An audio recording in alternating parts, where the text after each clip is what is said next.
Muito bem, minha gente. Muito bom dia. Que domingo abençoado. Hoje, dia 22 de maio de 2022. Um domingo maravilhoso para todos vocês. Um dia lindo a gente pode criar. A despeito de qualquer coisa que aconteça no curso desse dia, você pode criar algo melhor. Ainda que haja uma tempestade, você pode criar algo melhor a partir dessa tempestade. Crescimento, amadurecimento, tudo é capaz.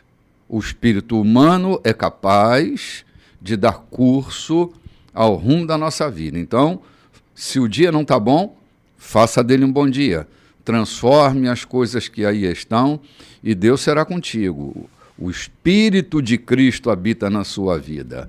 Eu saúdo a todos com paz esta manhã e quero compartilhar aqui na mesa do Café com o Bispo a presença da minha querida amiga Loide Nogueira. Muito bom dia, Loide. Bom dia, meu bispo. Bom dia, pastor João. Bom dia. Bom dia, você que está aí do outro lado. Olha, hoje o assunto está maravilhoso. Pegue o seu material, seu caderno, a sua Bíblia, a sua caneta e venha conosco. Venha conosco. Querido amigo João Silveira, muito bom dia, pastor. Bom dia, meu querido bispo. Bom dia, princesa Loide. Bom Bom dia a dia. você que está do outro lado nos ouvindo. Tem tantos amigos ouvindo, o Ediran lá no Coatrac e tantos outros que a gente já não pode ou não dá conta de informar, mas sabe-se que estão à nossa escuta. A nossa escuta, digo assim, a escuta da palavra de Deus que o Espírito Santo nos transmite. Sim. Para Hoje, transmiti-las. João, hoje já pela manhã já entreguei o meu melhor sorriso para Deus, já li para Deus uma linda poesia. Salmodiar é uma coisa muito boa, né? Declamar ou ler uma linda poesia para Deus. Se faz bem para Deus, que dirá para nós, não é? Que estamos exalando coisas boas, estamos penetrando o dia com magnitude. E nesta manhã de domingo, 22 de maio, nós estamos também convocando nossos irmãos, João, para o nosso café da manhã. Para o nosso café que da manhã. mais uma vez será no quarto domingo, né? Mas a gente entende que, por circunstância, o quarto ou o terceiro, Aham. estamos dentro do mês com a mesma alegria, com o Claro. mesmo prazer, com a mesma satisfação, prontos para comungarmos juntos, Aham. pronto para sorrirmos, pronto para nos abraçarmos e ouvirmos da parte de Deus uma palavra maravilhosa Sim. também. João, só explicando que foi no quarto domingo de novo, porque no sábado passado, sábado 19, né? Foi 19? 14. Sábado do outro? 14. 14, 21. Dia 14, nós tivemos um encontro com as mulheres aqui na igreja. Foi um encontro fabuloso. Parte desse encontro eu tive presente, estava ali contemplando, vendo a riqueza de tudo que aconteceu e ouvi o comentário do final, que infelizmente não pude estar, mas foi muito legal, né, Loide? Você estava lá, foi palestrante nesse encontro. Sim, olha, bispo, foi assim maravilhoso, né? Vieram as mulheres, saíram daqui maravilhadas, foram edificadas com todo o aprendizado. O bispo esteve, né? Eu Deu tive lá. abertura, falou, as mulheres ficaram maravilhadas com a palavra que o Senhor nos deu e com todos os outros palestrantes também. Sim. Eu estava com medo de atrapalhar tudo, né? Porque vocês que palestraram, né?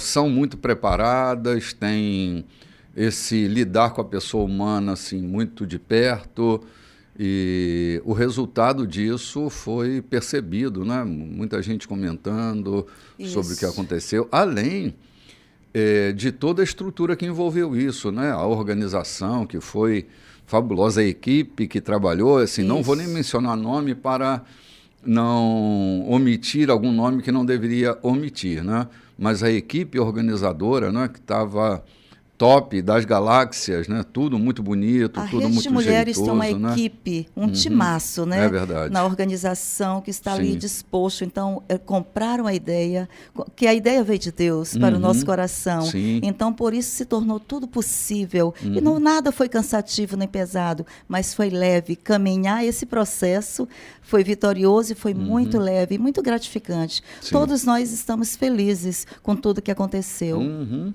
Sim. Me surpreendeu a minha esposa falando, a pastora Marlene, que várias pastoras se inscreveram para participar. É porque o evento não foi fechado apenas para as mulheres da colheita, né?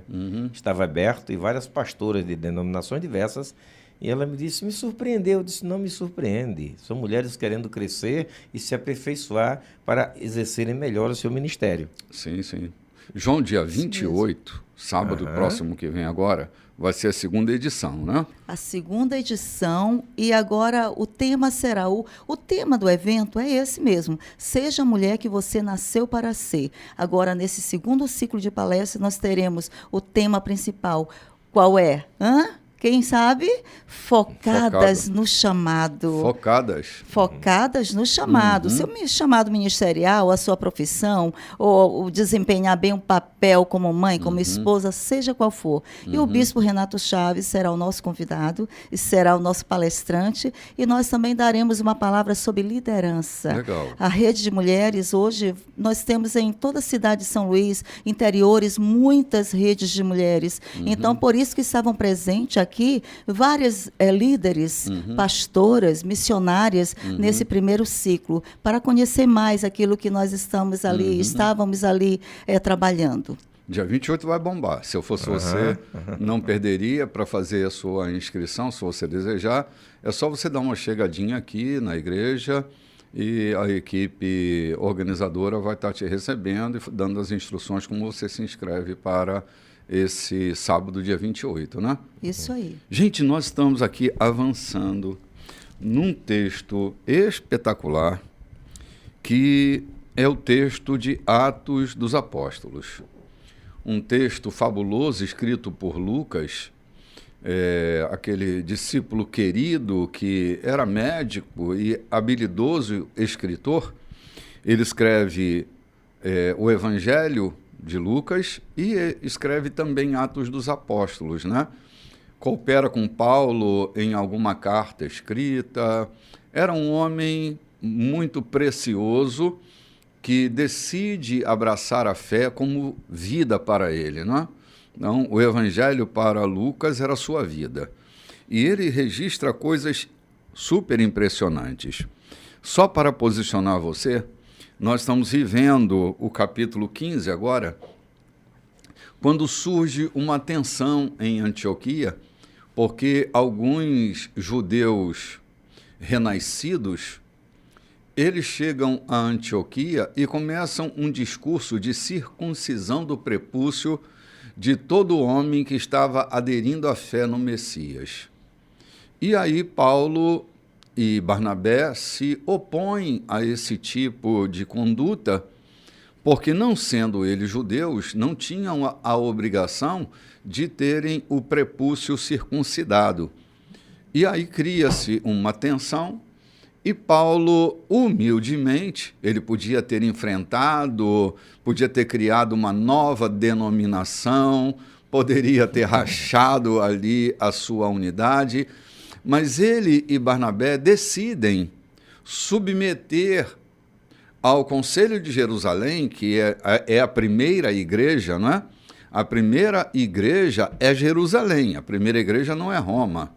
A primeira igreja é Jerusalém. Então, eles vão a Jerusalém submeter ao Conselho Apostólico o que fazer com esses novos cristãos, não é? Que agora já não são mais judeus, são gentios que decidem abraçar a fé no Messias Jesus. O que fazer com essa gente?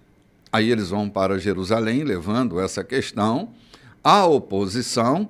Pedro lembra a eles o que acontece lá na casa de Cornélio, quando pela primeira vez um gentio é alcançado pelo Evangelho. E Pedro narra com detalhe o que havia acontecido.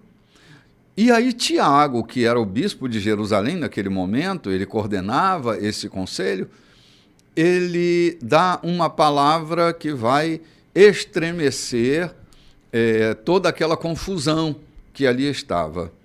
E aí a gente está bem aqui, no parecer de Tiago. Nós vamos para o versículo 19 do capítulo 15. Alguém sempre me pergunta, e eu tenho repetido tantas vezes, mas continuo repetindo, eu estou fazendo a leitura numa versão que foi sugerida pela editora Vida, né? Foi editada por eles, que é a edição da Bíblia chamada A Linguagem, uma versão da Bíblia contemporânea, uma versão que eu tenho apreciado muito, embora eu leia em mais outras versões, mas é a versão que tem sido a minha cabeceira, né? A mensagem. A mensagem, foi isso que eu falei, não? Falei outra coisa? Falou a linguagem. A linguagem? Olha aí que loucura. Ao vivo é assim, né? Quem faz ao vivo... Mas a mensagem é uma edição extraordinária, do meu ponto de vista, é claro. Mas a gente tem outras versões aqui à mesa essa manhã. Eu vou fazer a leitura que diz assim: Deus prometeu isso e agora está fazendo isso, de alcançar o mundo gentílico. Não é um pensamento novo, ele sempre quis que fosse assim. Por isso, esta é a minha decisão. Não vamos impor um peso desnecessário sobre os não-judeus, desses que estão se convertendo ao Senhor. Vamos escrever uma carta com esses dizeres. Essa é a palavra de Tiago. Não se envolvam com nenhum tipo de idolatria. Guardem a pureza moral no sexo e no casamento. Não sirvam comida ofensiva aos judeus cristãos, como é o caso de do sangue, da carne ritualmente impura. Essa é a essência da lei de Moisés, pregada e honrada há séculos, todos os sábados, em todas as cidades que habitamos. Todos concordaram. Os apóstolos, líderes, todos presentes. Eles escolheram Judas, também chamado de Barsabás, e Silas, ambos muito respeitados na igreja, e os enviaram na companhia de Paulo e Barnabé com essa carta: dos apóstolos e líderes, amigo de vocês, aos nossos amigos em Antioquia, Síria e Cilícia, saudações. Ouvimos falar que alguns homens das nossas igrejas procuraram vocês com ideias que os confundiram e entristeceram. Esclarecemos que eles não foram autorizados por nós. Nós não os enviamos. Concordamos agora, unanimemente, em escolher representantes e enviá-los a vocês com nossos bons amigos, Barnabé e Paulo. Escolhemos homens confiáveis como Judas e Silas. Eles enfrentaram a morte várias vezes por causa do Senhor Jesus Cristo. Nós os enviamos para confirmar um encontro face a face com vocês, o que registramos aqui por escrito. Pareceu bem ao Espírito Santo e a nós que vocês não fossem entristecidos por nenhum peso. Acatem apenas as exigências básicas. Não se envolvam com nenhum tipo de idolatria, não sirvam comida ofensiva aos judeus cristãos, como é o caso do sangue e da carne ritualmente impura, e guardem a pureza moral no sexo e no casamento. Essas orientações são suficientes para que sejam mantidas relações agradáveis entre nós. Deus seja com vocês. Ponto para a nossa reflexão. Que sobriedade, que nitidez, para se manter o vínculo da fé, o respeito mútuo. Tiago e os demais apóstolos, e também os líderes da Igreja de Jerusalém, flexibilizam, esvaziam-se dos seus ruídos internos para devolver uma fala de pacificação.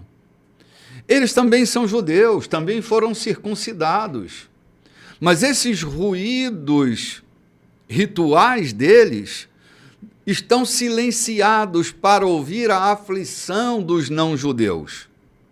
Penso que a igreja moderna devia parar para refletir, João, que há pessoas que são diferentes de nós e não são lixos sociais, mas às vezes os nossos ruídos doutrinários, nossos ruídos rituais, nossos ruídos da experiência que nós tivemos com nossa própria vida, impede a gente ouvir a aflição que o outro está tendo. A gente fica impedido de ouvir com clareza a aflição e a tristeza do outro. O que Tiago está dizendo é: nós ouvimos o som da dor de vocês e fizemos silêncio para as nossas próprias convicções religiosas, para sensibilizar-nos e ouvir o som da dor de vocês. Eu tenho dito que ninguém se torna um bom escutador se não silenciar os ruídos internos do nosso coração. É impossível ouvir o outro se a gente tem muito barulho interno. Então é no silêncio do nosso interior que nós vamos conseguir ouvir a aflição do outro. O que lhes parece isso, gente? É isso que Tiago está fazendo, silenciando seus ruídos. Os apóstolos silenciam seus ruídos para ouvir a clareza da aflição do mundo gentio. Lembram de Abraão, que foi assim. Deus prometeu lá atrás. E agora está acontecendo. Deus está alcançando todas as famílias da terra. Acaso são todos judeus? Devíamos tratá-los como se fossem? Não. Eles são o que são. E Deus os encontrou assim. Encontrou Cornélio e agora encontra o mundo. A porta se abriu para os não-judeus. Em ti serão benditas todas as nações da terra, né? Sim. É o que está se cumprindo lá no capítulo 17 de Gênesis, se não me engano. Uhum. Vem chegando agora e os que foram alcançados pela graça parece que deixaram que essa graça ficasse muito mais na mente do que no coração. Sim. É o perigo da intelectualização do evangelho. Uhum. É o perigo de viver um evangelho decorado, um evangelho de cumprimento de regras, porque humilha outras pessoas, espizinha. E aí o que, na versão que tenho mão, é o que Tiago diz.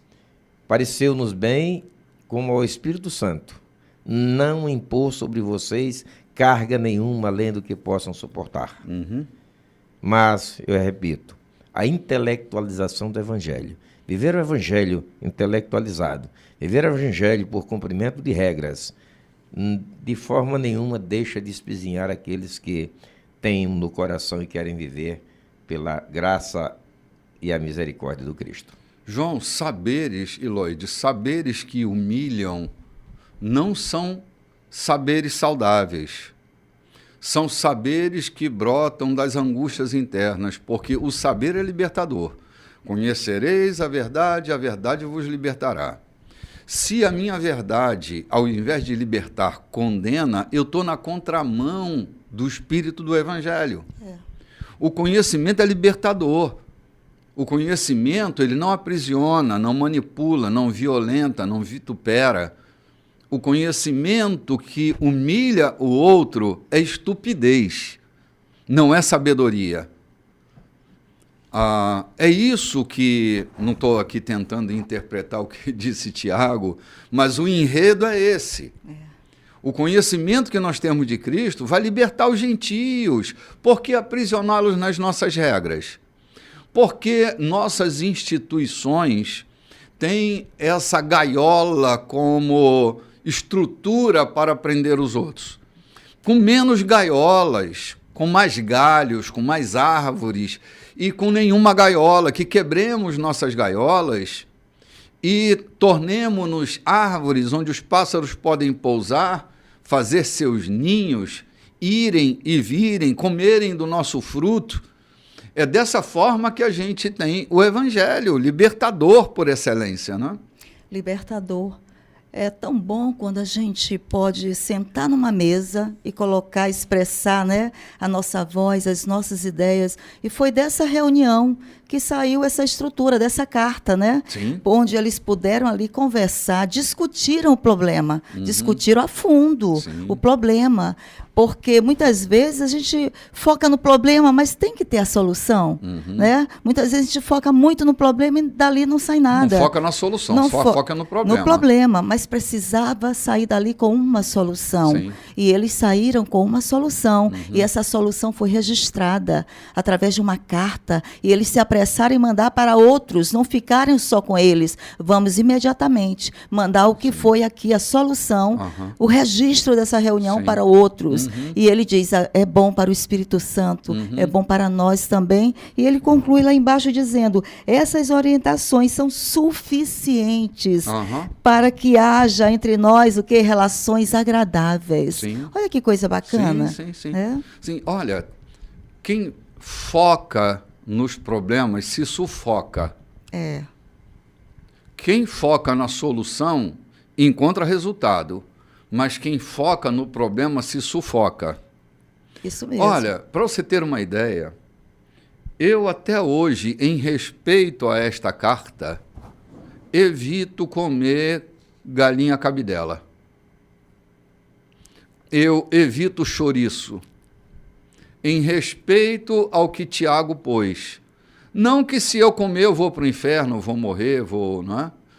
E jamais sento numa mesa para oferecer um pernil de porco para um judeu, ou para um irmão de uma denominação que guarda o seu comer do suíno, por exemplo.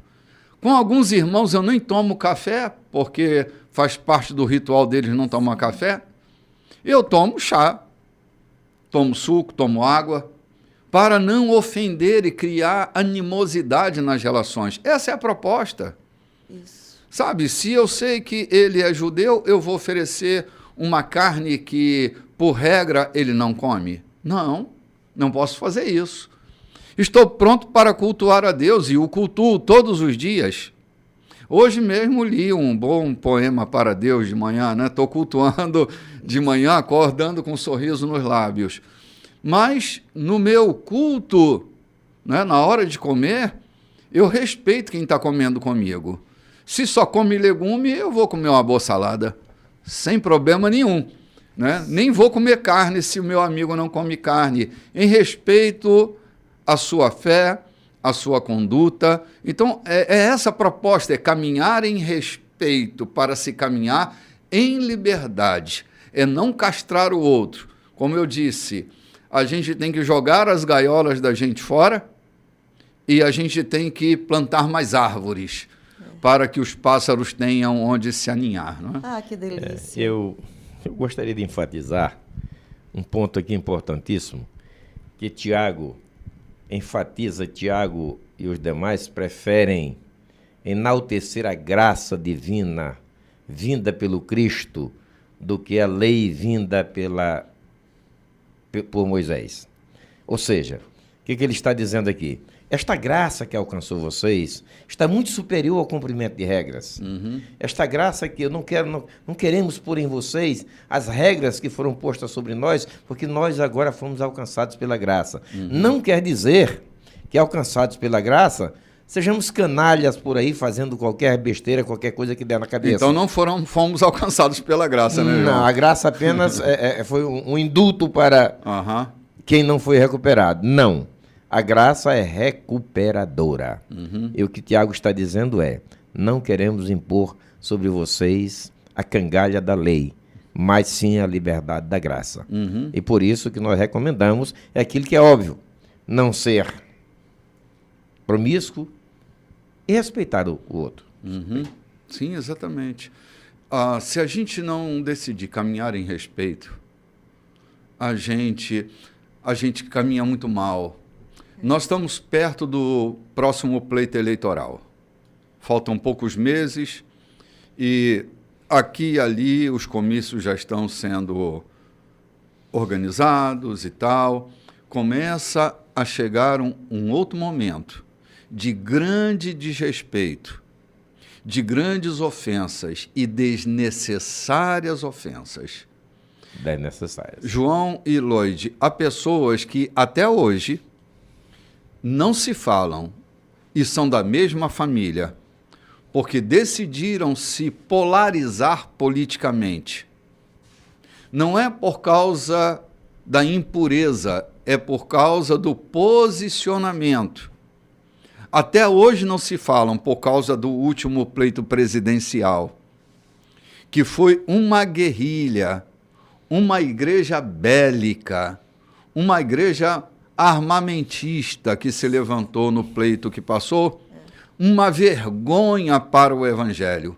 Evangélicos envergonhando o evangelho. A gente tem visto essa postura arrogante, austera, levar a gente a lugar nenhum. Pelo contrário, levar a gente à vergonha. Quantas vergonhas nós passamos por sustentar um ideal que necessariamente não é bíblico. É moralista, mas não é bíblico. É moral, mas não é de dentro do espírito do evangelho. Uma vergonha. A gente volta já já, logo depois do nosso intervalo. Muito bem, gente, muito bom dia. Esse é o segundo bloco da nossa programação. Esse é o programa Café com Bispo. E nós estamos avançando aqui para o capítulo 15, versículo 30 do texto de Atos dos Apóstolos. Eu vou proceder à leitura que diz assim. Assim, eles foram para Antioquia. Lá, na chegada, reuniram a igreja e leram a carta. O povo ficou aliviado e satisfeito. Judas e Silas, bons pregadores, fortaleceram os novos irmãos com palavras de encorajamento e esperança. Na hora de ir para casa, os novos amigos se despediram deles com alegria e muitos abraços. Dessa maneira, voltaram para informar o resultado da missão aos que os tinham enviado. Paulo e Barnabé permaneceram em Antioquia, ensinando e pregando a palavra de Deus. Mas não estavam sozinhos. Já havia muitos mestres e pregadores na época em Antioquia. Depois de alguns dias, Paulo disse a Barnabé: vamos voltar e visitar todos os nossos amigos em cada uma das cidades em que pregamos a palavra de Deus. Vamos ver como eles estão. Barnabé queria levar João, também chamado Marcos, mas Paulo não concordou. Não queria levar alguém que desistiria com facilidade, que na primeira dificuldade os abandonou na Panfilha. Os ânimos se exaltaram. Eita lá lá! E por fim, eles seguiram caminhos separados. Barnabé navegou com Marcos para Chipre. Paulo escolheu Silas. E, recomendados pelos amigos a graça do Senhor, rumou para a Síria e a Cilícia, a fim de levar uma palavra de ânimo àquelas comunidades. Ponto. Ponto. Vamos considerar uma coisinha aqui. Gente, a gente tem uma ideia romântica de incluir o homem dentro do Evangelho, desconsiderando sua humanidade. Evitando falar dos seus erros, evitando falar sobre seu comportamento. E aqui Lucas não vai refrescar, ele vai pôr às claras o que no bastidor da história estava acontecendo. Por causa de João Marcos, Paulo e Barnabé, que eram amigos inseparáveis, acabaram se separando. E é muito interessante que essa divisão, ela não é aritmética, ela é uma divisão existencial, é divisão para multiplicação.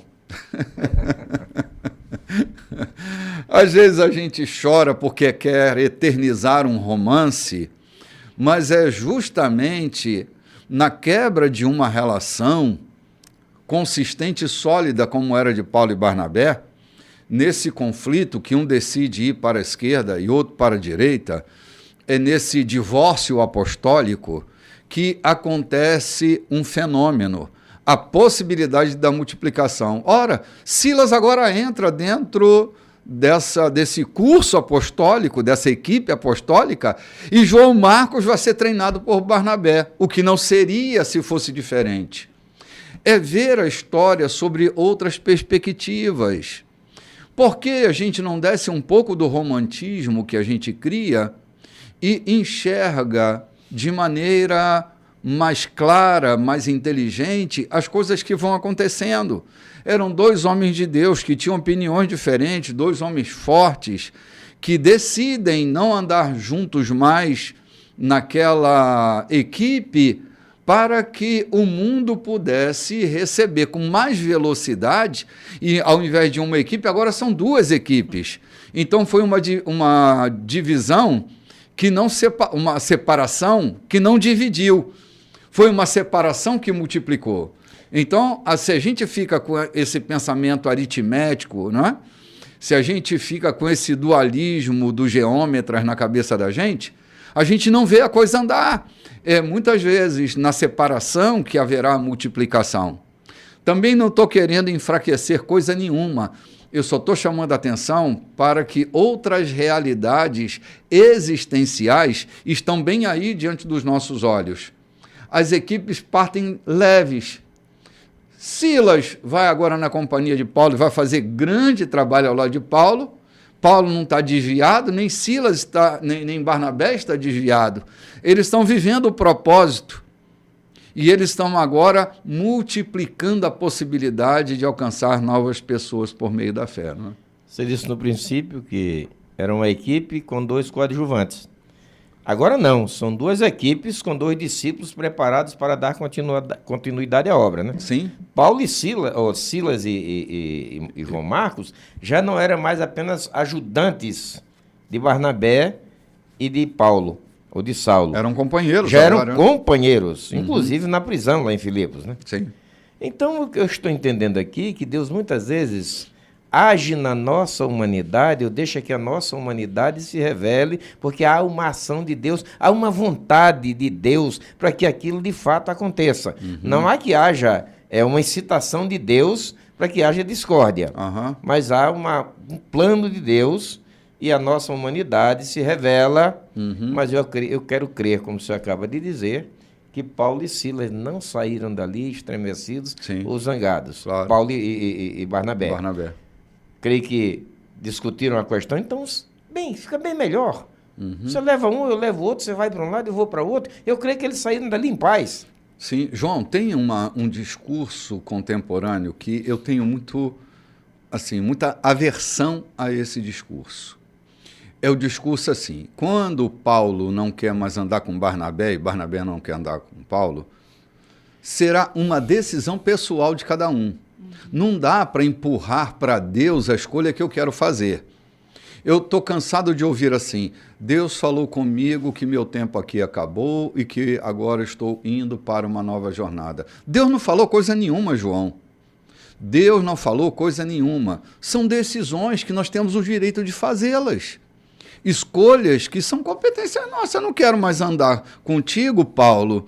Eu vou sair aqui com o menino João e está tudo certo. E não obstante isso, Deus vai se aborrecer contigo e deixar de aprovar o teu trabalho. João, é uma fala equivocada para proteger minhas escolhas, a fim de que elas não sejam questionadas. Ou se elas não derem certo, culpa a responsabilidade não é minha, a culpa é de Deus. É culpa de Deus, exatamente. É assim, não tem nenhum problema que uma pessoa tome uma decisão. Deus vai agir de qualquer forma nas decisões que nós tomamos. Agora, não dá para eu me proteger com essa fala, Deus falou comigo. Meu irmão, quando Deus fala, lógico, quando Deus fala, o cedro do Líbano se racha do alto a baixo, a corça da cria no meio do bosque, o mar se agita, as montanhas mudam de endereço. Então, é preciso a gente ter cuidado com essa fala equivocada, porque ela é um escudo de proteção para defender as minhas escolhas, porque eu não quero ser questionado. Isso significa que nós não somos robôs de Deus, né? Não. E cada um tem o direito de seguir seu caminho. Não somos seres humanos robotizados. Não, numa boa. E assim, e não houve nenhum dano. Pelo contrário. Nenhum prejuízo. Lá na frente, né? A gente vai ler lá na frente, Paulo escreve para Barnabé, cara, me envia João Marcos, esse cara me é muito útil. Mas foi o cara que ele largou pelo meio do caminho. Isso mesmo. Olha, andar com Paulo e Barnabé não era fácil. Imagina. Viu, pastor João? Não era fácil, porque era uma surpresa, era uma emoção a cada caminhada. Sim. Viu? Então, olha, está preparado João Marcos. Imagino que esse rapaz, talvez ele não estivesse tão preparado assim, claro, porque ele decidiu voltar para Jerusalém. Então, isso deixou Paulo pensando que esse rapaz estava preparado para andar conosco. Então, quando chegou aqui nessa vez, ele disse, não, ele não vai não. Ele não está tão preparado assim, Barnabé, como você achava. Ele não vai. Então, causou esse tumulto todo. Olha, quantas vezes eu mesmo penso que eu estou preparada para uma ação, para algo que eu digo, eu estou preparada. E quando eu estou fazendo aquela ação, estou naquele desafio, eu vejo, me faltou mais preparo. Eu deveria ter pedido ajuda para fulano, para ciclano, porque me faltou. Aí sabe o que faz? Eu acabo declinando, voltando para Jerusalém, porque lá eu acho que eu vou buscar mais oração, mais jejum, mais preparo na palavra de Deus. Então, Paulo aqui ele ficou inseguro. Foi isso, né, pastor João? Veio a insegurança de levar João Marcos para essa viagem. Então, aqui a equipe rachou, mas aqui no meio dessa divisão veio a multiplicação. Exatamente. Olha aqui. Veja ali, o Barnabé exatamente, era um cara mais acolhedor. Barnabé era aquele conciliador. Barnabé era aquele que buscava, que orientava. Talvez o perfil de João Marcos fosse mais útil para ele naquele momento. Já o perfil de Paulo era mais aguerrido, era determinado. Pela própria constituição, pela própria formação de Paulo, as suas decisões, as suas atitudes eram mais enérgicas. Talvez ele precisasse de um homem que registrasse aquilo cuidadosamente e que estivesse ali muito perto dele, dizendo, cuidado, então vamos fazer. Então era isso, é plano divino. João e Lloyd, Paulo melhora depois das cadeias. Porque antes das cadeias, Paulo era um cara muito difícil de lidar, né? Tamanho era o resquício que estava sobre ele. Depois das cadeias, Paulo dá uma segurada, né? Parece um cara mais fácil de ser tratado, mas antes era pesado, né? É que a nossa natureza, você sabe muito bem melhor do que eu, a nossa natureza, ou aquilo que nos foi ensinado, que nos foi incutido, que nos foi formado, como fomos lapidados, mesmo com o Evangelho, essa natureza humana, ela não é extirpada, jogada no lixo. Ela existe, essa natureza humana. O cuidado que temos é, na verdade, de estar sempre atentos aquilo que estava conversando ontem à noite. Eu estou tendo cuidado de que as minhas indignações, o meu aborrecimento, não venham afetar o que eu estou fazendo, porque não deu certo. Mas é a natureza, é aquilo que eu aprendi, é minha genética. Mas eu estou tendo cuidado de não deixar que isso aconteça. Então, essa é a nossa natureza, nós temos o cuidado de não deixar. Aí que entra Jesus dizendo, vigiai e orai. É interessante também, isso a gente vê o posicionamento desses dois homens, né? Nós estávamos falando outro dia sobre posicionamento. E posicionamento não é o que a mídia mostra, apontar, colocar o dedo na cara, brigar, bater na mesa. Barnabé e Paulo ali se posicionaram como dois homens, né? Se posicionando, falando como eles achavam que deveriam ser dali para frente aquela equipe. Mas se posicionaram, eu vejo aqui com respeito, né? Porque como deve ser o posicionamento hoje?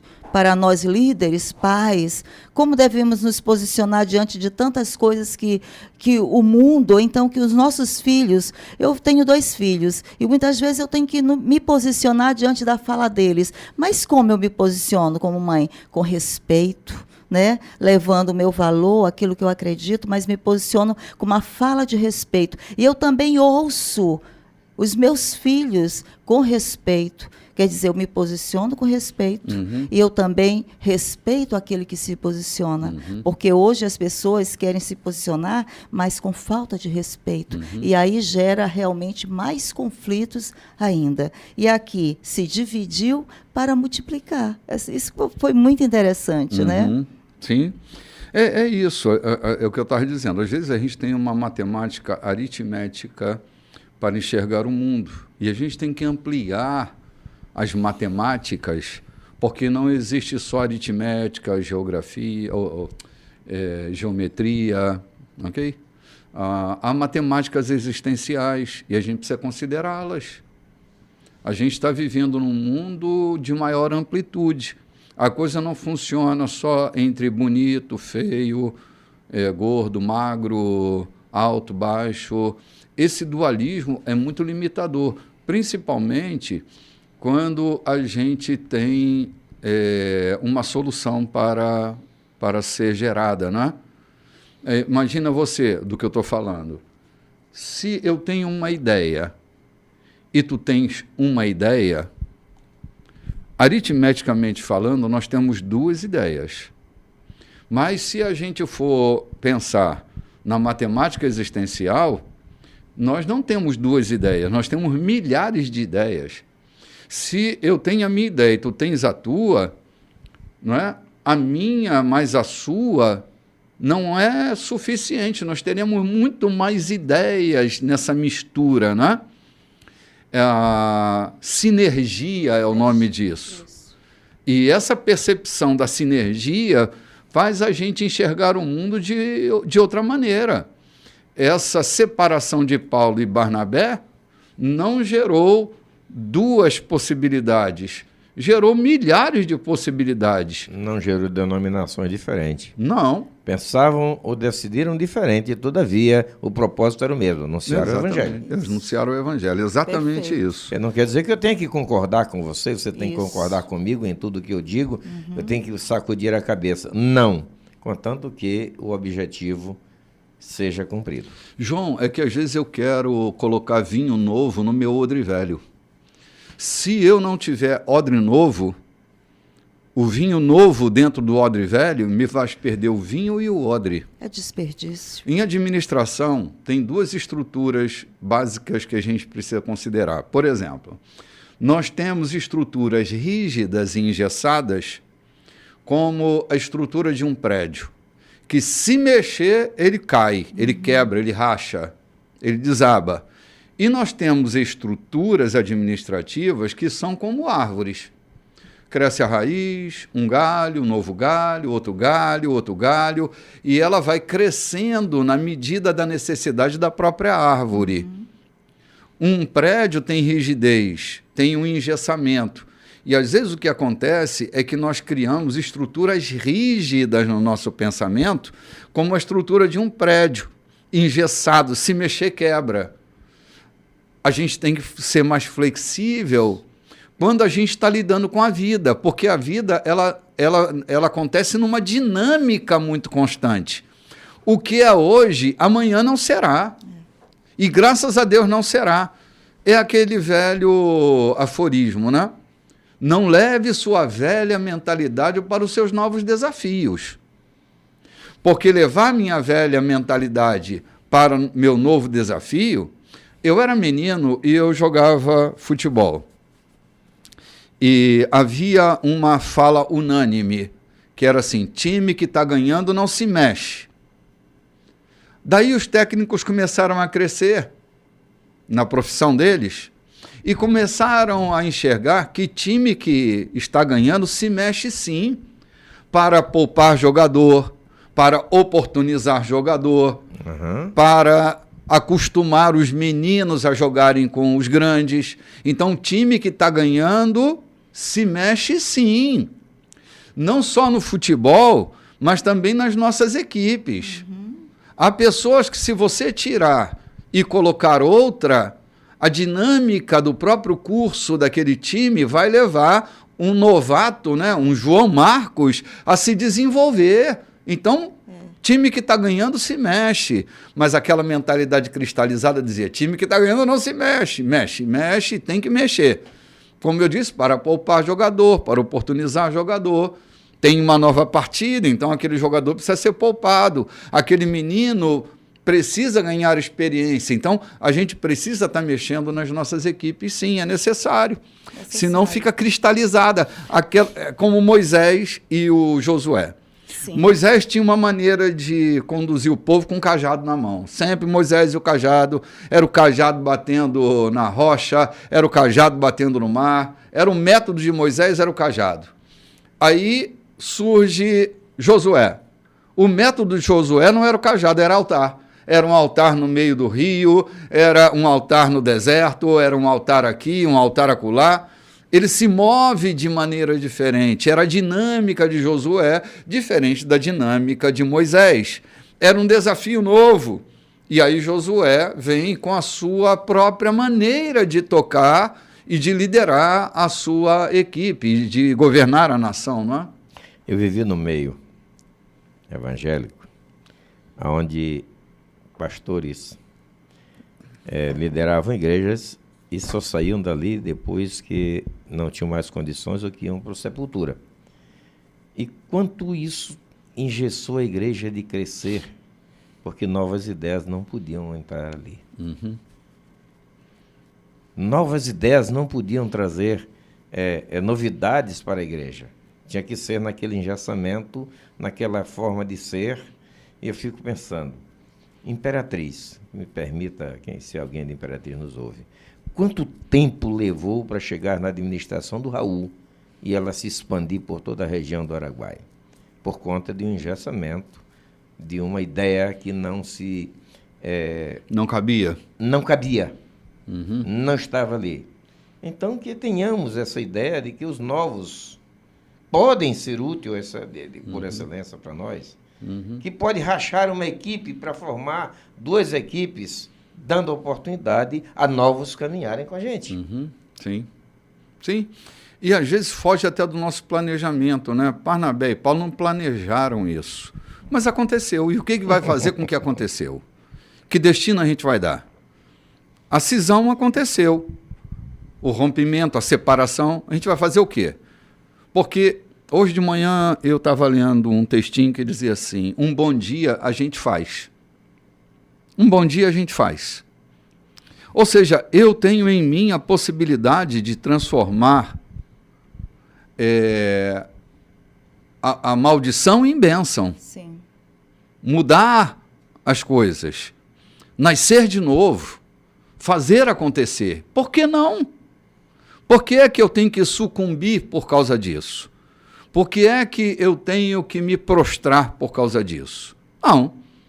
Há coisas que terminam para que outras aconteçam. É necessário que se morra para se renascer. Então, que a gente renasça sempre com uma nova força, com uma nova dinâmica, com a esperança que se renova todo dia, com a misericórdia que acorda com a gente toda manhã. e que a gente caminhe de cabeça erguida, né, para o próximo capítulo da vida e não fique se lastimando, sentando na sarjeta e não querendo sair de lá, né? Esse nosso discorrer aqui está me levando a entender que tudo decorre de uma palavra. E houve uma discussão entre Paulo e Barnabé. Se o que tivesse escrito ali fosse. E houve um acordo entre Paulo e Barnabé para que um fosse para um lado, outro fosse para o outro. Mas é bom que a gente pegue esse texto, porque a gente está discorrendo sobre as nossas necessidades de discordar um do outro, todavia sem se tornar inimigo, todavia sem se tornar adversário ou concorrente. Às vezes acontece, João, porque a dor do rompimento, às vezes machuca tanto a pessoa que não há reconciliação. Deve haver, mas às vezes não há reconciliação, não há reparo. Mas sempre que houver possibilidade de reparo, aqui houve reparo, lá na frente a gente vê o diálogo aberto, né? Mas assim, não foi um acordo feito, não foi um acordo de cavalheiros, não foi um planejamento estratégico. Foi uma estratégia divina que trabalhou no temperamento dos dois. Né? Então é assim, a gente precisa entender que até no nosso temperamento Deus está aí para trabalhar, né? É importante saber que onde há humanidade há conflitos, Sim. há diferenças, né? Com certeza. Com certeza não tem como ser diferente, Lloyd. Cada um de nós é gerado na vida e tem a sua própria singularidade. Eu tenho falado sobre a fala de Jesus, ama o teu inimigo. Eu tenho dito assim, que aquilo que é diferente de mim no outro não é meu inimigo. Eu gosto do outro porque o outro se parece comigo. Mas quando eu vejo aquilo que é diferente de mim no outro, eu tenho a tendência de odiar. Mas a gente não deve odiar aquilo que é diferente de mim no outro, porque não é meu inimigo. Então, amemos aquilo que é diferente de nós no outro, e a gente pode crescer numa boa. Não precisa concordar, dar a mão, sair pulando entre as flores, mas a gente tem que respeitar o que é diferente da gente, né? A gente não concorda, tem muita coisa que eu não concordo, mas eu respeito, entende? Se não quer andar comigo, fique feliz, vai andar em outro canto. Não morra do meu lado, vai viver em outro canto, mas não morra do meu lado, por favor. Eu não posso ser sua sepultura. Eu gostaria de ser seu trampolim. E quantos passam por nós, né, João? E vão-se embora. Fazem de nós um trampolim. Isso é legal, é uma boa missão, né? Melhor do que ser a sepultura. Claro, tá doido, cara. Eu não sou deserto de ninguém para que morram em mim. A gente vai ali tomar um cafezinho e volta já. Muito bem, gente. Esse é o terceiro bloco da nossa programação. E nós estamos voltando aqui para lembrar você que hoje nós temos aqui um café da manhã. Está rolando até, né, João? Está rolando. Enquanto a gente está fazendo o programa, o café está rolando por aqui. Você é nosso convidado. Dá tempo de você chegar, né? O café que todo o terceiro domingo é feito, mas esse domingo está sendo feito no quarto domingo, né? Por causa de nosso evento que aconteceu no dia 21, que antecedia o terceiro domingo. No dia 14. Dia 14, dia 21, olha que loucura. Eu estou com a cabeça aqui na lua. Adiantando o tempo, né? Sim, adiantando o tempo. Dia 21 foi ontem. Mas no dia 28 nós estamos de volta, né, Lloyd? É isso aí. Sábado próximo que vem. Uau, né? olha, as mulheres estão aí esperando, ligando, né? Sim. Os nossos zap ali já está cheio de mulheres perguntando. E aí, já estão até chamando, cadê o livro desse evento? Já me perguntaram, cadê o livro? Porque o tema, seja a mulher que você nasceu para ser, é bem provocativo, né? Sim. Então já tem mulheres dizendo, queremos um livro sobre isso. Nós precisamos de uma gráfica. Parece que ainda é 12 vagas, né? Ainda pelo material preparado para 60, ainda há 12 vagas, né? Teve pessoas que comprou a vaga, mas tem pessoas que só vêm agora no segundo ciclo, não vieram no primeiro. Ok. Né? Então, estamos também vendo se arranjamos mais vagas também. Tudo bem. E se você acordou agora ou esqueceu do café, não tem problema nenhum. Pode vir correndo para a igreja, que você, no mínimo, dá um abraço na gente, sorri com a gente e ouve uma palavra de fé para animar a sua vida. Pode vir quente que nós estamos fervendo. É o encontro das brasas. Gente, nós estamos agora no capítulo 16 de Atos dos Apóstolos. A equipe está multiplicada agora, depois daquela confusão que acontece entre Paulo e Barnabé. Multiplicada a equipe, as coisas vão andar com mais celeridade, a assistência será maior, a multiplicação da equipe se dá por meio daquele atrito, mas um atrito que não gera divisão, gera energia, né? É do atrito da água que a energia acontece, né? Então, nós estamos agora com duas equipes correndo livremente pelo território já alcançado. Eles vão fazer supervisão da obra, né? E Paulo vai a Derbe com Silas agora, que será seu companheiro por uma longa jornada, né? Capítulo 16. Sim, João. É que parece que a partir de então, o foco do escritor Lucas volta-se para as ações de Paulo, né? Uhum. Sim. Volta-se inteiramente para as ações de Paulo, né? A partir daqui, a outra equipe não dá muito relato do que elas continuaram fazendo, é isso? Exatamente, mas é porque o Lucas, ele vai ser companheiro de Paulo ali na frente, e os registros, eles são baseados na narrativa de Paulo, né?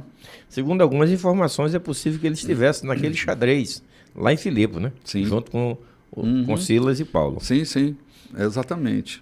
Gente, nós vamos lá para o capítulo 16 agora, que diz assim: Paulo foi primeiro a Derbe, depois a Listra. Ali encontrou um discípulo, Timóteo. Olha aí, que encontro maravilhoso. Timóteo, filho de uma mãe judia, muito consagrada, e pai grego.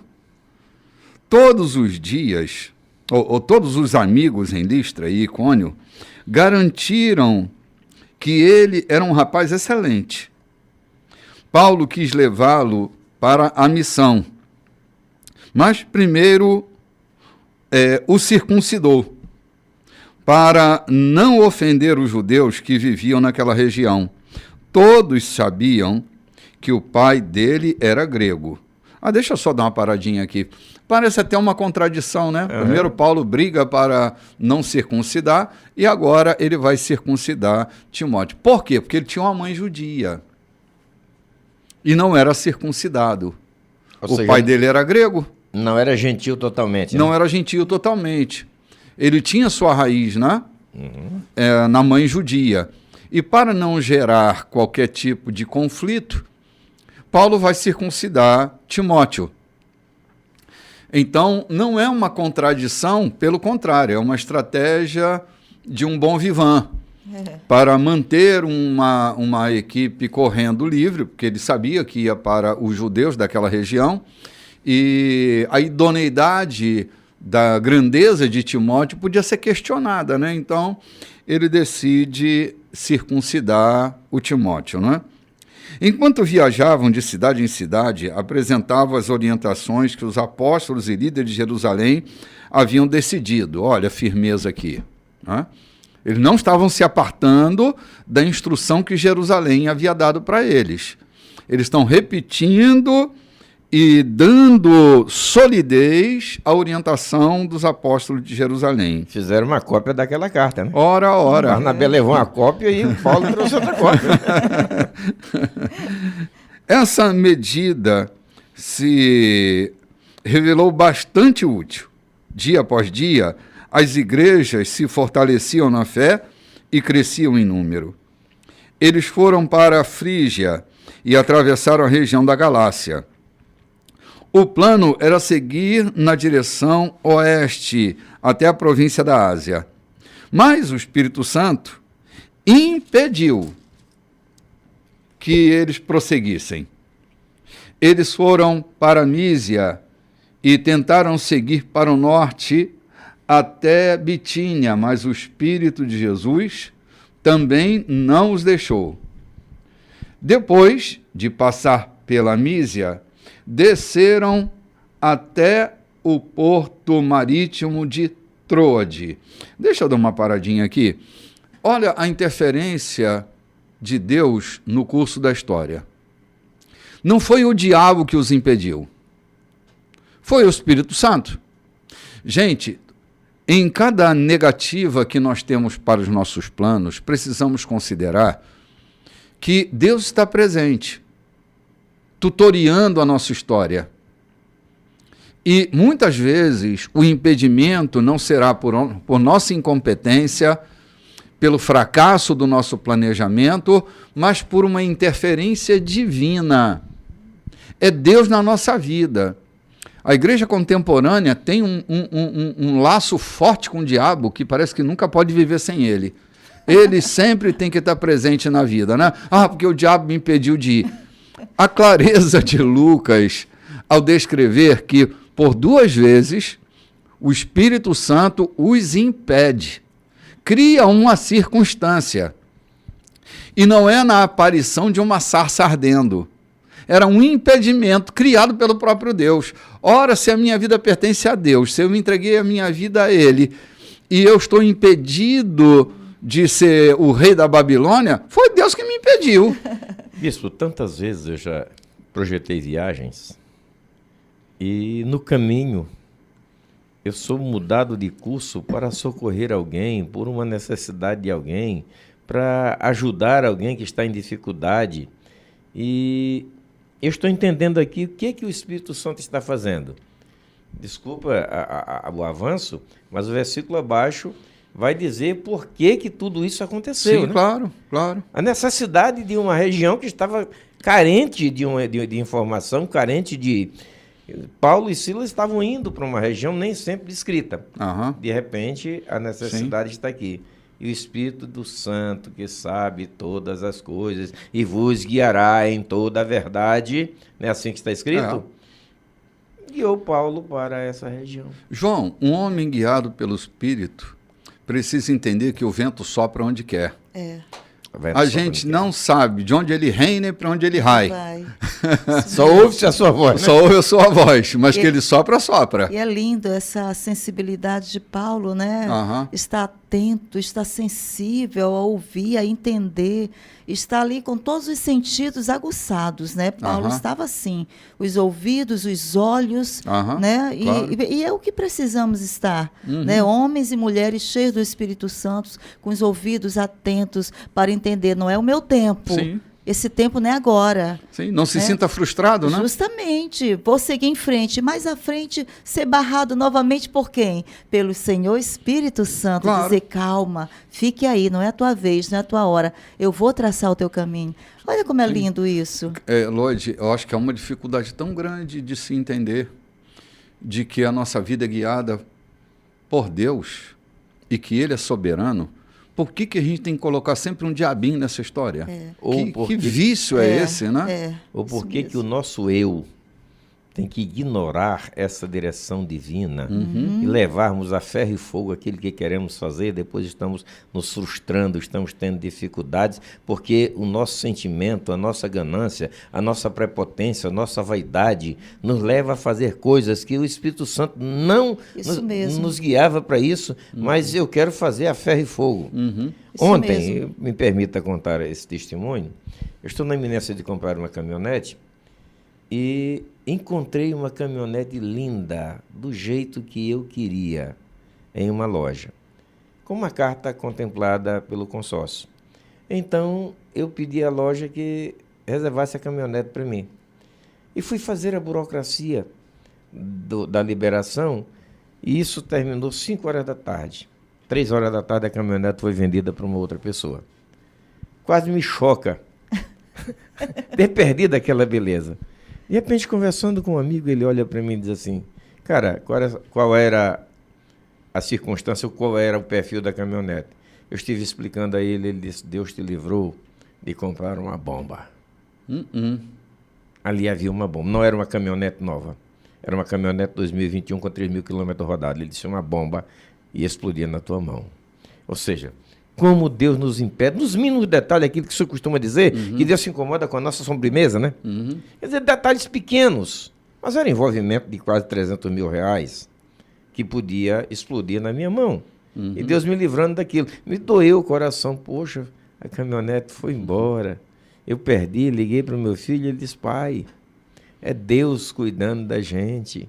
É Deus mudando o curso da história da nossa vida. Precisamos estar sensíveis ao Espírito Santo de Deus. Isso não foi só para Paulo e Barnabé, não. Sim. Isso tem que ser no dia a dia com cada um de nós. Até o que vamos almoçar. Não é que tenhamos que ser beatos de fazer tudo aquilo só depois de orarmos. Então eu só vou ver a comida que eu vou comer depois de orar. Não, se eu tenho uma relação com Deus, Ele guia a minha comida, Ele guia os meus passos para onde eu devo ir, para onde não devo ir, se a minha relação com Ele está em dias, né? Sim. João, o coração do homem pode, eu diria que não só pode, como deve fazer planos.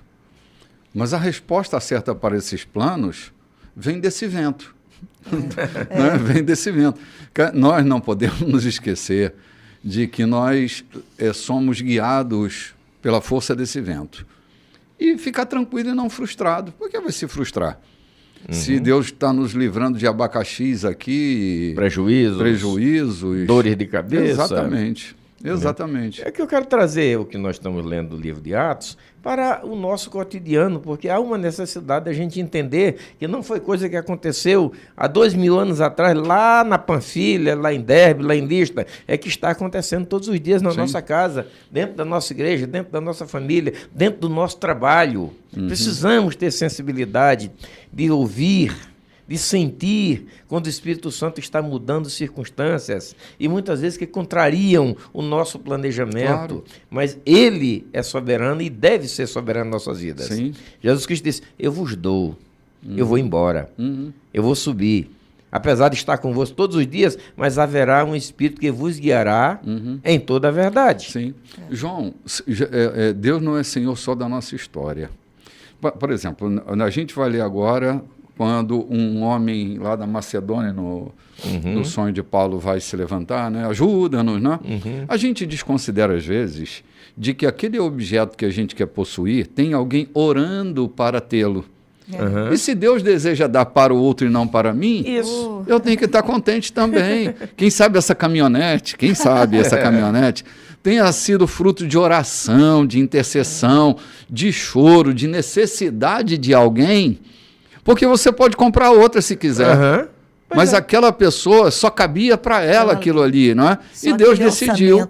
Imagina se era eu comprando aquela caminhonete e Deus decidir me favorecer e não a ti. Tu vai ficar com raiva de mim, da caminhonete, do vendedor? Então eu preciso entender que não simplesmente eu pude ter me livrado de uma bomba, mas pode ter beneficiado Pode, outro. Claro que pode.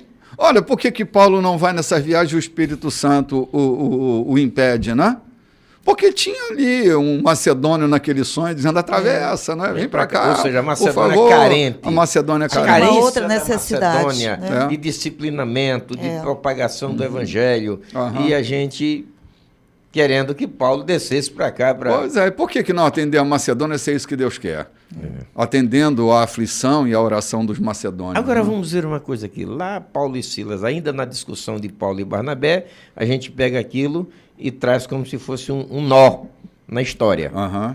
Bem aqui à frente o Espírito Santo está falando livremente ou impedindo livremente, ou seja, não quer dizer que essa discussão tenha afastado o Espírito Santo da vida deles. Não quer dizer que eles tenham perdido por terem discutido sobre com quem ir, com quem não ir, que eles tenham perdido a relação com Deus, com o Espírito Santo, o foco como de fazerem... se isso fosse possível, né? Ó, o Espírito Santo que habita em mim está de mal com o Espírito Santo que habita em você. Né? Aí nós vamos para o provérbio hindu, né? Nós vamos para o provérbio hindu. O Deus que é em mim, saúde o Deus que é em ti, né? Isso, exatamente. E vamos seguindo na força do Espírito, né, João? Naquela noite, João e Lloyd, Paulo teve um sonho. Um macedônio estava de pé na praia, chamando do outro lado do mar. Venha a Macedônia e ajude-nos. O sonho foi revelador para Paulo. Imediatamente ele começou a fazer os preparativos para uma viagem à Macedônia. Tudo estava acertado. Agora sabíamos com certeza que Deus nos havia chamado para pregar aos europeus. Uau! Aos europeus. Uau! Se havia dúvida antes, agora parece que a dúvida que faz parte, que permeia sempre o nosso coração, né? Até estava falando contigo ainda há pouco, João, que dúvida e incredulidade são duas coisas diferentes. Dúvida é incerteza e incredulidade é a negação da certeza. Isso. Está certo. Por que Deus se indigna com o povo judeu lá no deserto? Porque era muito evidente e eles estavam negando a evidência. Lembra até de uma música, né? Negando as evidências. Então eles estão negando a evidência. Isso é incredulidade. É a negação da evidência. Eles estavam com dúvida, não sabiam muito bem quem é que tinha impedido eles de avançar. Agora a dúvida cessou, né? Vamos ver um pouquinho aqui. Paulo estava pregando aqui na região, nos parece que era mais da Ásia. Sim. E não havia interesse ou decisão deles atravessarem para entrar na Europa. Sim. Não sei se por questão de não gostarem de Roma estar dominando os judeus, que a Europa estava excluída dos planos deles. Não fazia parte do planejamento, pelo menos nesse momento não. Fazia parte, estava mais centrado ali na Ásia, na África, por ali. E agora a liberdade chega e Paulo diz, entendemos que precisávamos atravessar e pregar na Europa. Era as dores da Europa gritando, né? As dores da Itália, as dores da Alemanha, as dores da Europa sendo gritadas ali, né? Socorro. Pedido de socorro. Será que o nosso Brasil não foi beneficiado ora, por isso? ora, meu amigo, ora, Por quê? ora. Eles devem ter chegado até a França. Chegaram até a Espanha, tem registro de Paulo na Espanha. Espanha. Se chegaram até a França, quem foram os primeiros colonizadores e catequizadores no Brasil? Evangelizadores do Brasil? Quem Sim, foram? Foram os franceses. Chegaram até antes da comitiva de Cabral. Chegaram evangelizando o Brasil, foram os franceses. Sim. O célebre Villègue-Guignot era um pastor. Entendeu? Um homem da história do Brasil era um pastor. Então, nós somos beneficiados com essa viagem de Paulo, que a gente está lendo aqui, coisa que aconteceu mais de 2000 anos atrás. Sim, a evangelização da América do Sul se dá dessa forma, né? O evangelho da Europa. O evangelho vindo pela Europa, é verdade. Depois a gente foi reevangelizado pelos alemães, pelos americanos, né? Já começou a complicar a nossa vida e nossa teologia, né? E assim a gente foi se complicando por aí. Muito bem. Versículo 11. Embarcando em Trode, fomos direto para Samotrácia. No dia seguinte, chegamos a Neápolis e fomos de lá para Filipos, a cidade principal daquela parte da Macedônia. E também muito importante, uma colônia romana. E ficamos ali vários dias. No sábado, deixamos a cidade e fomos ao rio, informados de que havia uma reunião de oração nesse lugar. Conversamos com as mulheres que se reuniam ali. Uma delas, chamada Lídia, de Tiatira, era negociante de tecidos caros e conhecia, por ser mulher consagrada a Deus, era assim que ela era conhecida. Enquanto ouvia com atenção o que era dito, o Senhor lhe abriu o coração e ela creu. Depois foi batizada com todos da sua casa. Ela, num gesto de hospitalidade, nos convidou. Se vocês confiam que sou uma de vocês e que creio no Senhor, venham para minha casa e sejam meus hóspedes. Nós até hesitamos, mas ela não aceitaria um não como resposta. A gente sempre diz assim, olha, vai me visitar na certeza de que não irá. Mas nossa querida irmã Lídia estava falando sinceramente. ela queria mesmo que os queridos irmãos fossem hospedados na casa dela. Era o desejo ardente dela crescer na fé e no Evangelho. É que era uma mulher importantíssima, né? Rica. Sim. Naquela cidade. Submeter-se ao batismo, ou pedir que fosse batizada para que desse testemunho publicamente naquela cidade, que aquela mulher importante estava se rendendo a Cristo, era um passo de fé gigantesco naquele momento. Sim. Então, parece ali que o coração dela se abriu de tal forma que ela decide colocar assim. Lá adiante nós vamos ver que ela participava das despesas, né? do ministério Sim, dos evangelizadores. João, a importância do papel da mulher dentro dos processos de evangelização, de fundamentação e de prosseguimento do evangelho no curso da história é muito grande. A presença das mulheres sempre está na frente, desde a ressurreição. Parece que elas tiveram mais coragem do que os outros. Chegaram primeiro. Chegaram primeiro? Né? É. Chegaram primeiro, e isso, para mim, me impacta muito. A mulher é muito envolvida com espiritualidade, de qualquer natureza, de qualquer ordem.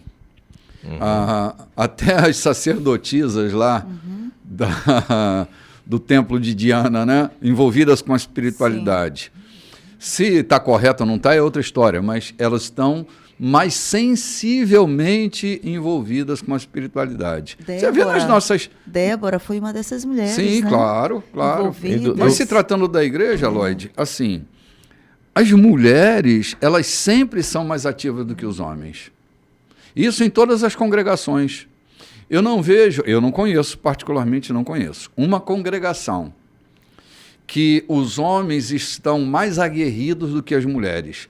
Sempre as mulheres estão mais aguerridas do que os homens no meio de uma congregação. Foi uma das razões porque eu vibrei aqui no evento dessas mulheres. Perceber que as nossas mulheres estão aguerridas, determinadas, fazendo tudo. Até disse a elas, eu estou aqui não supervisionando vocês, estou aqui dando apoio ao que vocês estão fazendo. Uma vez que o bispo Renato teve que sair, né? Sim. E é isso mesmo, bispo. Olha, só de março para cá, eu fui chamada para inaugurar 7 redes de mulheres em São Luís. Olha que coisa, cara. 7 redes de mulheres, isso é muito. Sim. Em um tempo desse em que as mulheres estão descobrindo que elas podem fazer projetos dentro das suas igrejas e que esses projetos chegarão às suas comunidades. Sim. Porque quando as mulheres são potencializadas dentro das suas igrejas, depois o olhar vai para a comunidade. Sim, e a comunidade vai ganhar com isso. Sim, a mulher gesta a comunidade, né? Eu não fui chamado nenhuma vez para começar nenhuma rede de homens, Lloyd, para tu ter uma ideia. Gente, a gente vai ali tomar um cafezinho e volta já já.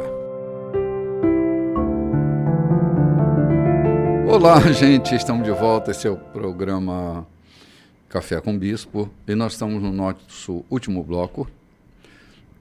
Hoje, dia 22 de maio de 2022, é assim, celeremente correndo o ano, né?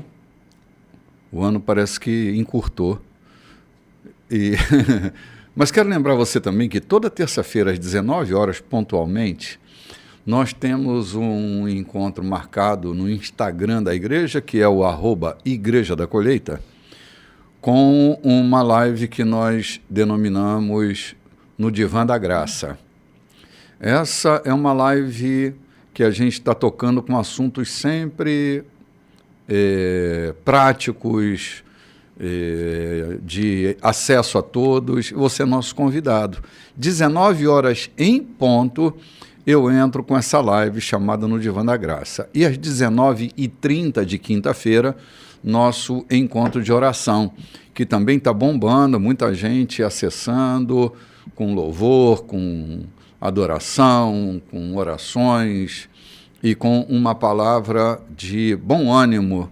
Na quinta-feira, nosso querido César Edson, ele está compartilhando desse tempo que tem sido muito legal, eu tenho acompanhado, tem crescido na palavra, tem crescido na fé.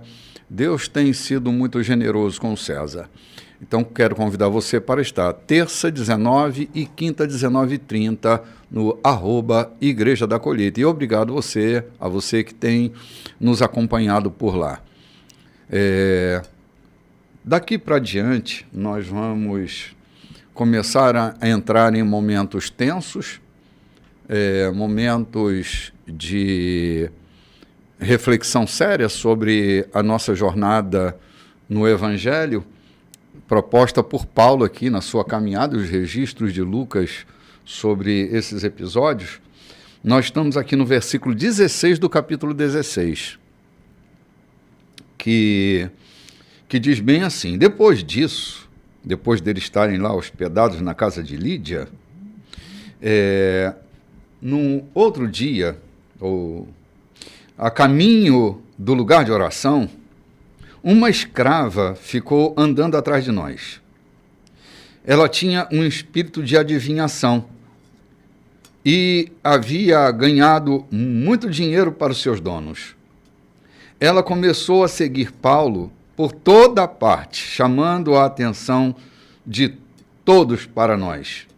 Estes homens servem Deus Altíssimo. Eles estão abrindo o caminho da salvação para vocês. Ela fez a mesma coisa durante vários dias, até que, não suportando mais, Paulo voltou-se e ordenou ao Espírito: saia, em nome de Jesus Cristo, saia dela. E na mesma hora, o Espírito saiu. Quando os donos dela perceberam que o negócio lucrativo tinha ido por água abaixo, foram atrás de Paulo e Silas e os levaram à praça do mercado. Os dois foram presos e levados ao tribunal com a seguinte acusação: estes homens estão perturbando a paz. São perigosos agitadores judeus que subvertem a ordem e a lei de Roma.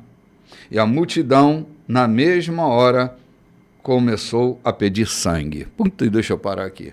Que loucura é essa? Primeiro, essa mulher estava fazendo uma propaganda gratuita. Era o diabo, era o demônio que nela estava, que não estava remando contra a maré, pelo contrário.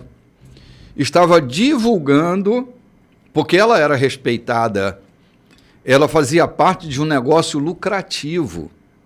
Seus donos ganharam muito dinheiro com esse espírito de adivinhação. E ela está legitimando, mas uma legitimação pelo ilegítimo.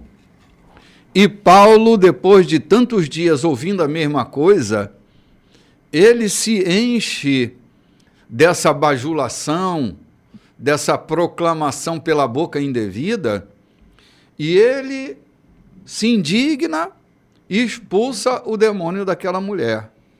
Logo, seus donos se voltam contra Paulo, porque o negócio dele estava indo para o ralo. É incrível como a lei de Roma apoiava esse tipo de negócio, né? Usar as pessoas. Gente, nem pelo diabo, nem por Deus, nem por ninguém, nossos dons não podem ser uma barganha. Nossos dons não podem ser uma negociação.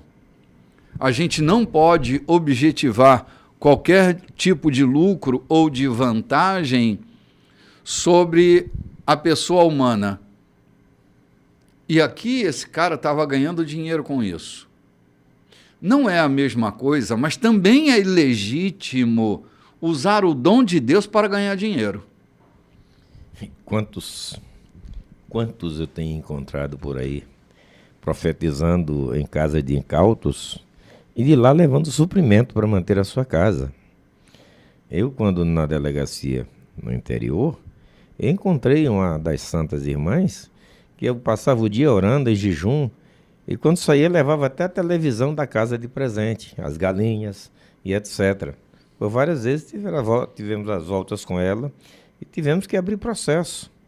Então, hoje não é incomum os micas que preferem a palavra de um suposto profeta, de um suposto conhecedor, ou então usado de Deus, para serem os seus líderes espirituais.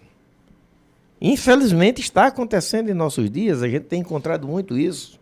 Pessoas incautas que sustentam, financeiramente sustentam líderes espirituais, ou que se dizem líderes espirituais, para profetizar aquilo que o sustentador quer ouvir.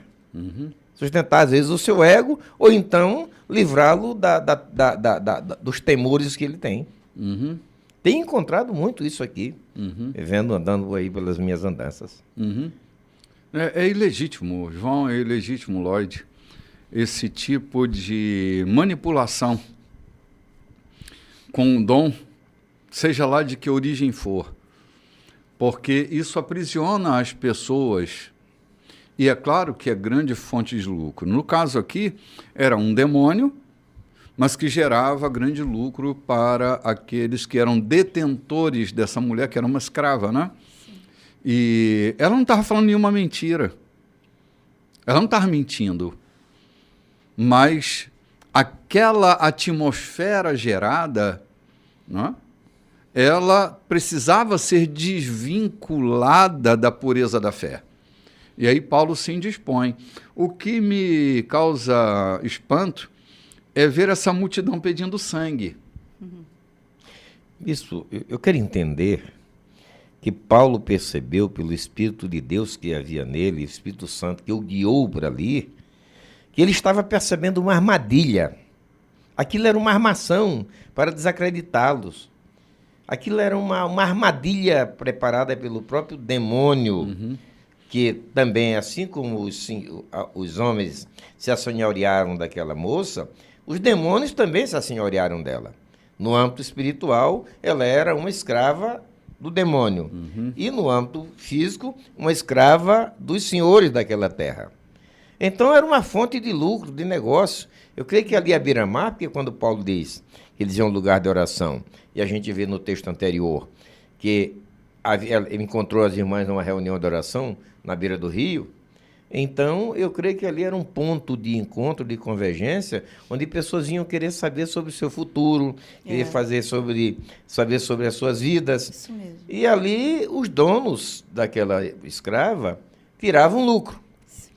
E ali havia uma armadilha realmente diabólica.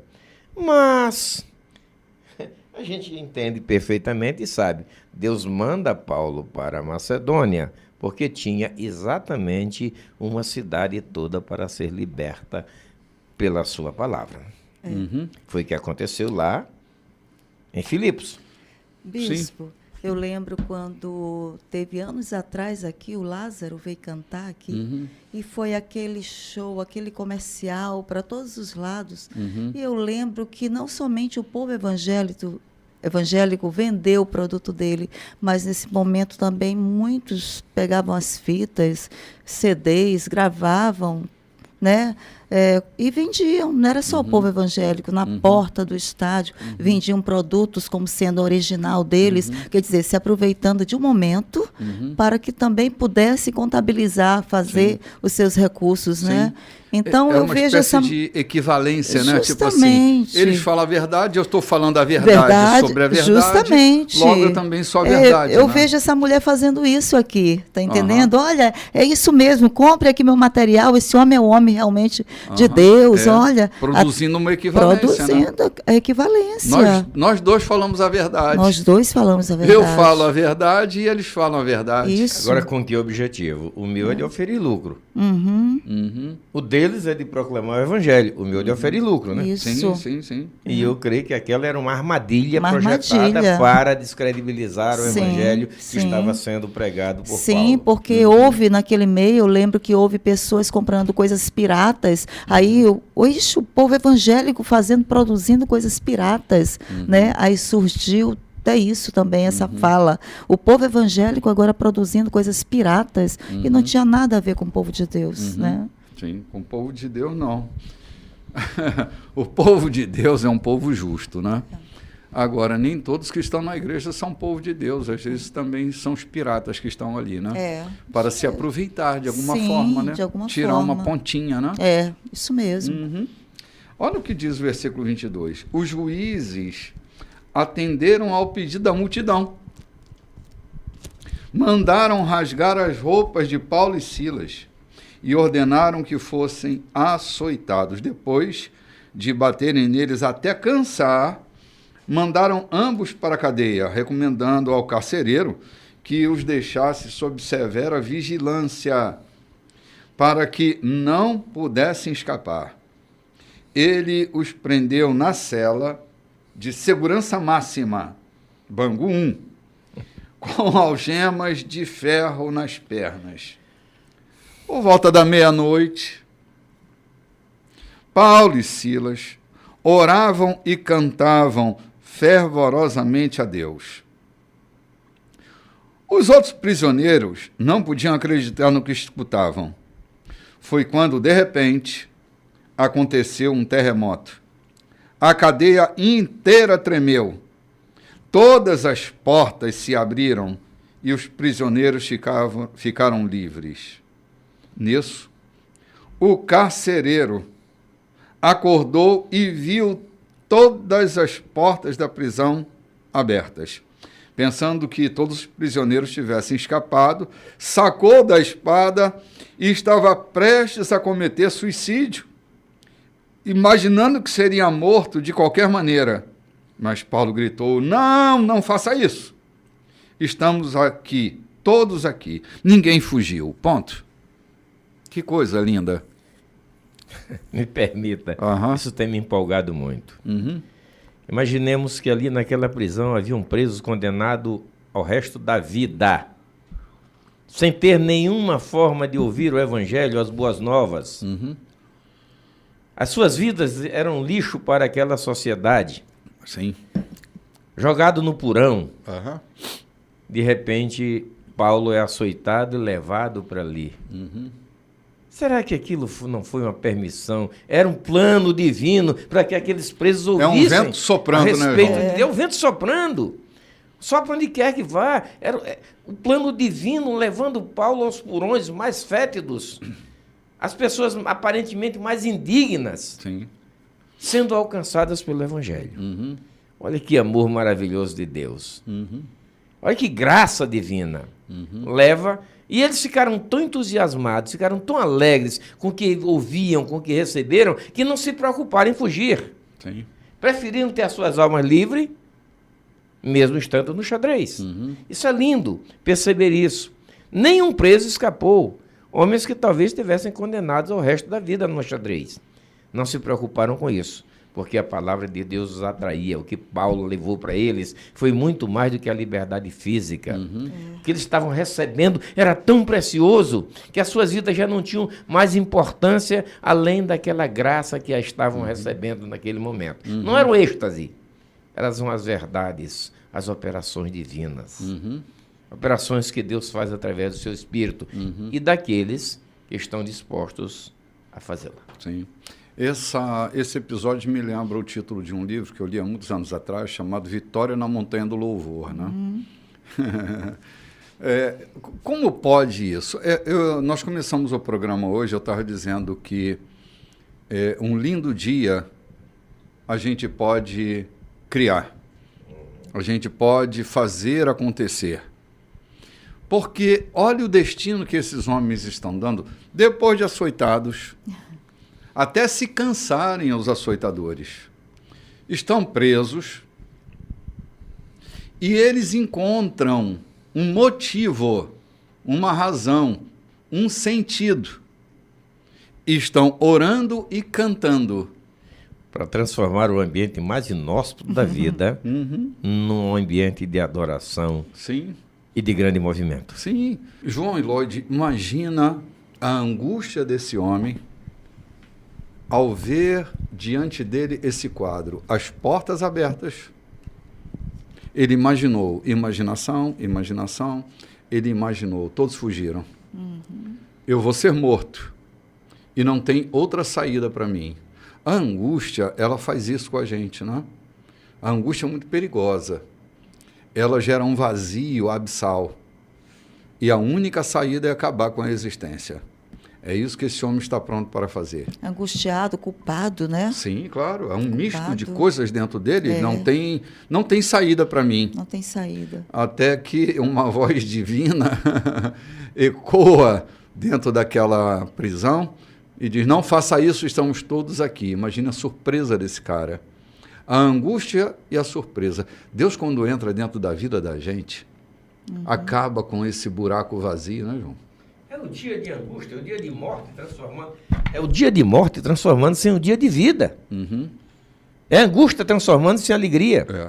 Nós vamos ver lá adiante o texto dizendo que com grande alegria, né? Ou seja, é a angústia de morte transformando em gozo. Isso só é possível quando o Espírito de Deus está presente naquele ambiente.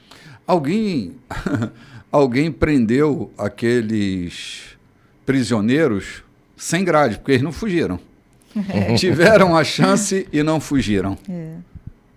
Olha que coisa interessante, não? Foram presos pelo louvor, pela adoração que estava naquele lugar. Sim, eles né? estavam espantados, né? Como é que os caras eles estão nem cantando acreditavam. aí? Estão orando. É. A gente em desespero aqui, porque a gente está...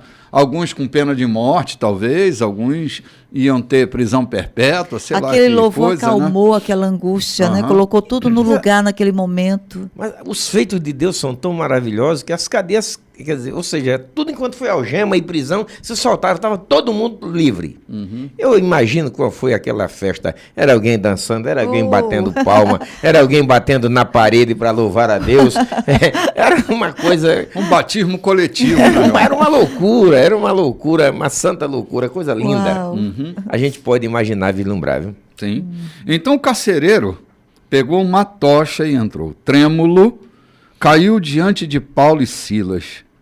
Ele os levantou, ou os levou para fora e perguntou, senhores, o que devo fazer para ser salvo? Para viver de verdade? Olha, que ele está falando de viver de verdade, porque ele estava existindo, não é? O que eu faço para viver de verdade? E eles responderam, deposite sua inteira confiança no Senhor Jesus e você terá salvação e saberá o que é viver de verdade. E todos os da sua casa também. Que bênção. Sabe essa salvação contagiante? O carcereiro não estava ali ouvindo uma mensagem, ele estava dormindo. Ele não estava acompanhando as orações e as canções, ele estava dormindo, levando-nos a refletir que quem convence o homem do seu estado é o Espírito Santo. Não é nosso belo sermão e no nosso tempo, nem o nosso tempo gasto. Não é, João, não é. Esse homem foi impactado por aquele Espírito. E todos ali, assim, eu só vou usar minha imaginação, porque o texto não diz. Eu fico imaginando o que aconteceu no meio dos encarcerados. É isso que eu estava falando, essa loucura. Saltando, batendo em porta, nego gritando. pulando de uma perna só. Pulando, gritando e dizendo glória a Deus. Verdade, cara. O Senhor se manifestou aqui nessa noite.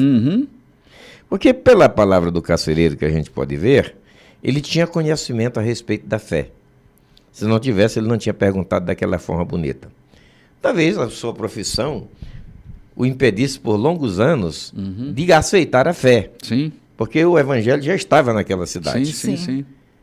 E aí quando ele pergunta, o que devo fazer para ser salvo? Ou seja, conhecia de fato o caminho da fé. Precisava só abrir o coração para que ela entrasse. Sim, olha só o que acontece, cara. Foi uma noite inusitada, né? Tirou o sono de todo mundo. Que noite, hein? Eles contaram a história do Senhor em detalhe. Toda a família estava reunida agora. Ninguém quis dormir naquela noite. O carcereiro os deixou à vontade e cuidou do ferimento deles. Ele não pôde esperar amanhecer e foi logo batizado. Não passou nem pela classe dos catecúmenos. Mas pelo dia amanhecer. E também com toda a sua família. Depois ofereceu uma refeição em sua casa. o clima era de festa. Uma noite para ninguém esquecer. Ele e sua família creram em Deus e todos da sua casa Uau, participaram da celebração. que coisa linda. O versículo que tem em mão diz: e ele com toda a sua família manifestaram grande alegria por terem crido em Deus. Sim, imagina, cara, uma noite inesquecível. Uma noite em que ninguém dormiu, mas uma noite inesquecível. Fico pensando nos olhos brilhando, na face brilhante de cada um, com grande admiração por tudo que estava ouvindo de Paulo e de Silas. Não sei bem o que aconteceu, porque o texto não narra, mas eles não voltaram para dentro da prisão, eles foram para a casa do carcereiro. Foram comer. Foram comer, foram cuidar dos ferimentos. Cuidar dos ferimentos. E toda a família exatamente. ficou sabendo do que tinha ocorrido lá dentro daquela prisão, né? Sim. E o carcereiro estava maravilhado porque nenhum fugiu, todos estavam lá quietos, né? Esperando por ele. Sim. Então isso foi aquilo que tomou. Então, diante disso tudo, o que eu devo fazer Sim. para viver realmente? Sim. E até agora eu estava sobrevivendo. Estava sobrevivendo, estava existindo, mas não estava vivendo, né? Todo esse burburinho provocado por uma única atitude. Na prisão ou lá no aerópago, eu preciso manifestar o Cristo que há em mim. Sim. Na prisão mais fétida e escura ou diante dos magistrados, eu preciso manifestar o Cristo que há em mim. O Espírito de Deus que me tem movido precisa ser manifesto. E por conta dessa manifestação aconteceu. É assim, é surpreendente, né? O texto diz assim: de repente a cadeia foi tomada por um terremoto. Gente, nós estamos chegando ao final do programa de hoje. Que peninha, né? Que peninha, estamos chegando aqui bem no final do nosso programa. Quase que a gente termina o capítulo 16, ainda fica um restinho para o próximo domingo. Mas quero convidar você para estar conosco na nossa live de terça-feira às 19 horas, no @Igreja da Colheita, e quinta-feira no nosso encontro de oração. E todos os domingos pela manhã, nós temos um encontro aqui na igreja que a gente propõe ter uma fala para acalmar os corações. A gente está chamando isso de terapia em grupo. Seria muito legal se um dia desse você viesse estar conosco. Tem um conteúdo muito interessante, muito legal. Cada domingo a gente está refletindo mais profundamente na vida. E também no nosso encontro das 18h30. Nosso encontro de celebração, que nós chamamos aqui de Culto das Águias, para um lugar de pouso para todas as águias que voam pelos céus dessa cidade. Nós estamos aqui de corações abertos para acolhê-los, domingo às 18h30. E você pode nos acompanhar também pela Rádio 92.3, a partir das 19 horas. E aqui pelo YouTube, nós estamos a partir das 18h30 pontualmente. E também o Café com o Bispo, que não só vai para a rádio às 7 da manhã, mas também aqui no YouTube a partir das 9 horas da manhã, o mesmo conteúdo que a gente transmite para a rádio. Semana abençoada para todos vocês. Até lá. Shalom, meus queridos. Saudações, paz.